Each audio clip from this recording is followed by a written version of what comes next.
आजिज़ी का जौहर बहलूल की हिकमत भरी नसीहत। एक दिन एक ज़ईद आलिम जिसे अपने इल्म पर बड़ा नाज था बहलूल के पास आया।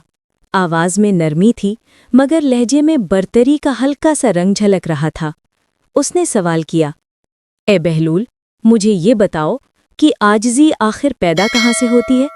इंसान को ये नेमत कैसे मिलती है?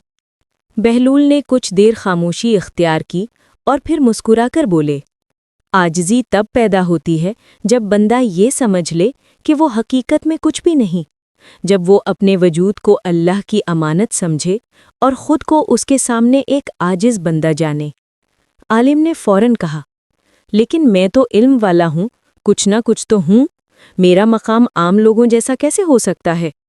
बहलूल ने करीब का एक पत्थर उठाया, उसे हाथ में घुमाया और कहा, देख, ये पत्थर भी कुछ ना कुछ है, ठोस है, वजूद रखता है, वज़न रखता है, मगर सोच, क्या ये किसी के काम आता है? नहीं, फ़ायदा ना हो तो इसकी मौजूदगी बेमानी है। इल्म का हाल भी ऐसा ही है। अगर इल्म के साथ आजिज़ी ना हो तो वो पत्थर की मानिंद बेफ़ायदा हो जाता है, बाहर से मजबूत मगर हकीकत में बेकार। आलिम संजीदा हो गया। उसने फिर पूछा, तो आजिज़ी की राह का पहला कदम क्या है? बहलूल ने पत्थर ज़मीन पर रखा और इत्मीनान से कहा, आजिज़ी का पहला कदम अपनी गलती का एतराफ़ है, चाहे वो कितनी ही छोटी क्यों ना हो।